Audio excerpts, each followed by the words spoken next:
En la Constitución de 1847 se promulgó el Congreso de la Unión, el cual era encargado de poder tomar decisiones partidarias dentro del gobierno para que no influyera mucho el presidente. Este tenía un papel sumamente importante porque era una asociación jurídica que se encargaba de asuntos políticos para que no hubiera un poder tan centralista. Algo muy importante de esto, en 1847 se promulgó la Constitución y reconoció derechos individuales como del ser humano, tales como el artículo 50, el 3, el 112, el 150, que pues fomentaban derechos individuales, garantías individuales. ¿A qué me refiero con esto? A que se enfocaban más en el hombre, el individuo. Lo fomentaban más, tenían un enfoque más individualista, más consolidaban todo esto del humanismo. Y pues otra de estas cosas que trajo la Constitución de 1847 fue que se quitó la creencia absolutista. O sea que podías tú creer en lo que quisieras, hacer ceremonias de lo que quisieras, profesar lo que quisieras. Entonces todo eso ayudó mucho a que se mejorara socialmente el país, políticamente, también económicamente, porque recordemos que el clero estaba secularizado al gobierno, entonces básicamente la iglesia no pagaba impuestos, se brincaba ciertas normas, tenía un poder muy absolutista dentro de la política. Los papas tenían que ver en la política, estaban dentro de labores públicas, cargos públicos. Entonces la iglesia tenía un papel muy importante dentro de la política. Y cuando llegó esta reforma, pues se secularizó el clero. Aparte podemos entender que como consecuente, en la de 1857 se mejoraron bastante los derechos, ya que pues estableció el federalismo absoluto y pues también se promulgó el fin de la esclavitud. Ya en 1857 ya era imposible que hubiera esclavitud y era muy penado a quien lo hiciera. Y también otra de las cosas más importantes de la Constitución de 1857 es que se promulgó la defensa de las ideas, la libertad de expresión. Lo que pensaba tenía una caracterización humanista para que yo la pudiera defender de una cierta forma. De cualquier manera se ayudó mucho porque gracias a esto empezaron a abrirse nuevas brechas de conocimiento, se empezaron a generar mejores consolidaciones de modelos educativos, entre otras cosas. Y pues uno de nuestros mayores exponentes de esta constitución es Benito Juárez, el que defendía pues esta constitución de una u otra manera de la mano con Melchor Ocampo. Y esta constitución estaba formulada por 8 artículos y 120 títulos.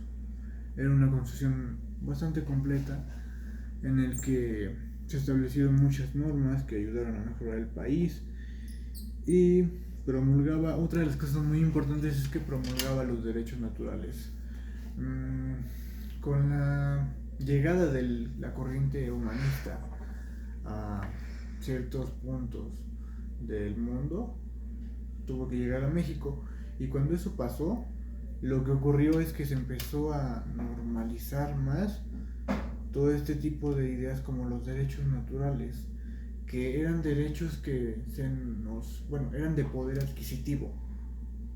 ¿Por qué? Porque tú al ser humano ya lo adquirías.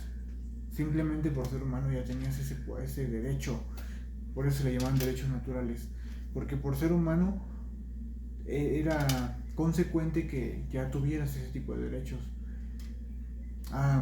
Y lo más importante de esto es que defendían la dignidad humana del hombre. Entonces este tipo de derechos eran súper importantes para el desarrollo social, para los avances en la educación, porque gracias a eso la educación formó un enfoque más metódico en cuanto a la enseñanza, porque ya se enfocaba en un modelo menos tradicional como el estructuralismo, como cualquier otra método de enseñanza. Ahora bien, de lo que también podemos hablar es, lo que nos lleva a pensar esto es que la educación tuvo que influir de una u otra manera como un fenómeno social. ¿Esto a qué me refiero? A que pues la educación tenía un cierto impacto en las relaciones humanas. La educación tenía mucho que ver en cómo nos relacionábamos, cómo nos interactuábamos. Y fue de suma importancia para promover todo esto del conecte de las relaciones humanas. Y pues gracias a este modelo se generó un cambio social. Un cambio social muy importante porque ahora ya, siempre que hay debate, no hay estancamiento. Entonces, el que hubiera debate gracias a las reformas, las constituciones, los derechos que estaban saliendo, generaba que se pudiera obsequiar todo este tipo de cosas, como el cambio social. Ahora, desde que se creó la psicología social por el científico alemán Narstorff, esta ciencia, bueno, más bien, esta creencia, porque anteriormente era una creencia, se empezó a considerar como una ciencia.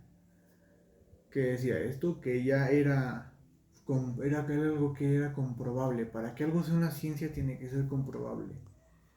Y pues la psicología social, después de un duro trabajo, un arduo tiempo, se convirtió en una ciencia, dejó de ser una creencia. Y pues también podemos encontrar antecedentes de que pues, la psicología pertenecía principalmente a la filosofía, pero posteriormente se convirtió en una ciencia gracias a nuestros investigadores. Ahora bien, una de las cosas más importantes es que, bueno, que en un espacio, imagínense ustedes, que en un espacio se presente esta posibilidad de prestarle atención a los problemas ciertamente humanos, posibilita una infinidad de cosas para el entendimiento, para el saber, para que podamos entender cómo nos comportamos como individuos, como personas, como seres humanos pertenecientes a una sociedad. Entonces, esto fue muy padre porque desde que se empezó a enseñar este tipo de cosas como la psicología social en las aulas, fue lo que hizo como consecuencia que pudiéramos aprender ciertas cosas, como volvemos a lo mismo, como el cómo nos relacionábamos, cómo interactuábamos, por qué sucedían ciertas cosas, de qué manera era por la que hacíamos una cosa u otra. Y pues uno de estos factores que se entrelaza mucho con esto es la comunicación. La comunicación, ya sea no verbal o verbal, tiene mucho que ver en cómo nos interactuamos en la psicología social. Esto posibilita una infinidad de tareas complejas, como que podamos procesar de manera lógica y más racional las cosas, como que podamos desarrollar una forma más intelectual, más científica de poder ver el comportamiento humano. Y pues todo esto también trae antecedentes de pues la corriente conductista que nos enseñó básicamente el tipo de comportamientos humanos que teníamos a base de nuestros comportamientos, que era lo único que podíamos observar. Recordemos que anteriormente, cuando pues se creó todo esto, bueno, se empezó a dar más de psicología educativa, pues tuvo mucho impacto el conductismo. ¿Por qué? Porque era lo único que los conductistas decían que podía ser comprobable. Entonces hacían un lado todo lo que era la introspección, y pues esto era de suma importancia, la introspección, porque no se podría defender, cuestionar, investigar, comprobar algo que está dentro de nuestra mente, porque solamente podríamos comprobar lo que son las conductas. Y pues esto también influyó muchísimo en la psicología como fenómeno social. Y pues por último me gustaría hablar que pues uno de los objetivos del educar era que el ser humano se lograra integrar a una sociedad, que pudiera pertenecer a una ciudadanía. Esto era uno de los objetivos mejores por los que se educaba, por los que hoy en día se plantea la educación, para que el hombre pueda desarrollarse dentro de una sociedad. Entonces el papel del docente es significativamente importante y se convierte en un agente muy especial para que el individuo desarrolle mejores habilidades para poder desenvolverse de una manera más óptima dentro de una sociedad.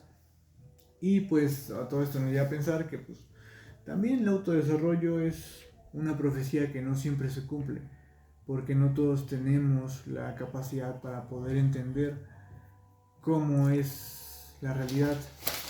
Y pues por último, para cerrar, me gustaría decir que también como la familia influye muchísimo en este campo de cómo te desarrolles, cómo te desenvuelvas en una sociedad, cómo lo hagas en una escuela, cómo lo hagas dentro como ciudadano, entre otras cosas. Y ya por último me gustaría decir que la educación, la sociedad depende de la educación para poder seguir transformándose de manera educativa, cultural e intelectual. Muchas gracias.